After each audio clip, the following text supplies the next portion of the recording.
প্রার্থী নিয়ে কোনো অসন্তোষ থাকলে ঘরে বসে যান, দল দলের মতন করে নেবে। দলের কর্মী সভায় কর্মীদেরকে ধমকের সুরে জানিয়ে দিলেন ব্যারাকপুরের সাংসদ পার্থ ভৌমিক।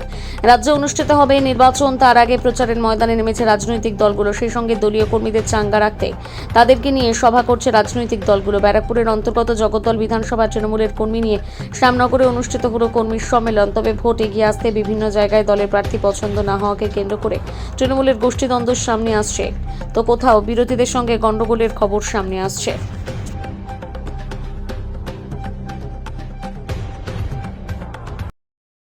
তাকে নিয়ে কাজ করতে পারলে করুন, নইলে ঘরে বসে যান, দল দলের মতো নির্বাচন করে নেন। আমি দায়িত্ব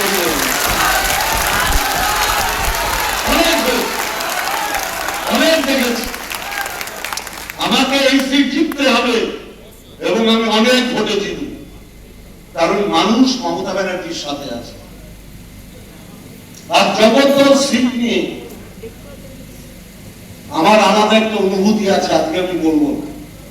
আমি যখন নির্বাচনী প্রচারে আসব, সেদিন আমি মাইকে প্রার্থীর নামে বলবো, আমার কাছে কিছু তথ্য আছে। আজকে আমি বলবো না, যিনি প্রার্থী হয়েছেন তিনি জানেন আমার কাছে কি তথ্য আছে। সেটা আমি লাস্ট নির্বাচনী প্রচারের শেষ ময়দানে এসে বলবো। আপনি তৈরি থাকুন প্রার্থী মহোদয়। কাকে কাকে কি মেসেজ পাঠিয়েছিলেন, মেসেজ গুলো এখন আমার মোবাইলে আছে। আমি আসল সময় মানুষকে দেখিয়ে দেব। মিনিমাম 4 বার করে এক একটা বাড়িতে যেতে হবে। আরেকটা কথা, কোন অবস্থাতেই আপনার মেরে কেউ মুখ ফাটিয়ে দিয়েছে, আমরা প্রশাসনিক ভাবে ব্যবস্থা নেব। কারণ ওরা একটা প্রভোগ করার চেষ্টা করবে, যেখানে ওরা হারে ওরা ওখানে একটা প্রভোকেশন করার চেষ্টা করে। এসে আপনাকে একটা থাপ্পড় মেরে দিল, আপনি পাল্টা মারতে গেলে এফআইআর হলো। এখন নির্বাচন কমিশন আমার 2টা ছেলের নামে কেস করে দেবে। মার খেলে আমি দায়িত্ব নিয়ে বলছি, 4 তারিখ সবুজ আবির খেলার পর যে যে বেড়েছে তার নামটা এই হৃদয়ের মোবাইলে প্রদান করে রাখবে। 4 তারিখের আগে, 29 তারিখের আগে মার খেলে দলের জন্য খাবে, প্রশাসনের কাছে আবেদন করুন। 29 তারিখের আগে আমি বারংবার বলছি, আমি যেন পরে না শুনি, পাঠ্যতা মাথা ঠিক রাখতে পারি। মার খাবেন, হসপিটালে ভর্তি হবেন, ট্রিটমেন্টের পুরো দায়িত্ব দলের। প্রভোকেশনে পা দেওয়া যাবে।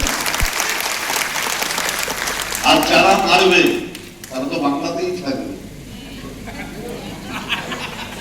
হৃদয়ের মোবাইলে তার নামটা, তার ছবিটা লিপিবদ্ধ করে রাখবে। আর আজকে এখানে আমার 2 সভাপতি আছে,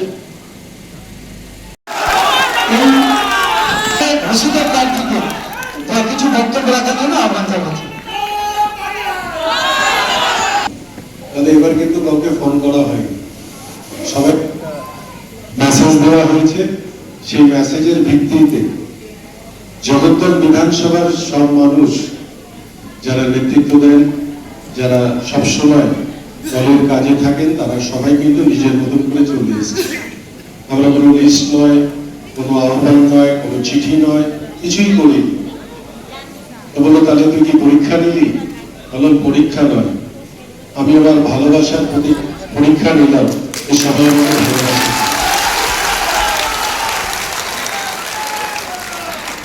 তাই আপনাদের সবাইকে ধন্যবাদ জানিয়ে, আমার উপস্থিত আছেন আমার কাউন্সিলররা, সিআইসি, অল মেম্বার্স, পঞ্চায়েত প্রধান, উপপ্রধান, অঞ্চল সভাপতি, আমাদের ওয়ার্ড সভাপতি নিয়ে এসছে। তারা অনেকেই হয়তো আজকের দিনে সক্রিয় রাজনীতিতে নেই, সেই মানুষগুলো, তাদের সবাইকে আমি প্রণাম জানাই। আমি এখানে কোনো পান্ডাল অর্গানাইজেশন কিংবা কোনো ভাষা কিংবা কোনো রকম কথা বলছি না। আমি মনে করি আমরা যেই হোক, যুব, ছাত্র, মহিলা, মাইনরিটি, এসসি এসটি থেকে আরম্ভ করে ক্ষেত মজদুর, আমরা সবাই তৃণমূল কংগ্রেসের সৈনিক। আমরা হচ্ছি মমতা বন্দ্যোপাধ্যায়, সবাইকে যিনি পথ দেখান, আমাদের সেনাপতি অভিষেক বন্দ্যোপাধ্যায়।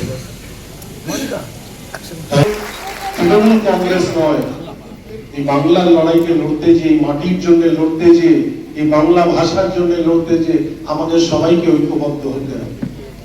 আমি কত মার্জিনে জিতলাম বা কি হলো সেটা কথা নয়, আমাদের দেখাতে হবে যে জগৎকাল বিধানসভার এই মাটিতে যারা আছেন, যারা বসবাস করেন, তারা সবাই বাংলার লড়াইতে আছে, বাংলার বাঙালির লড়াইতে আছে। আমরা সবাই একসাথে এই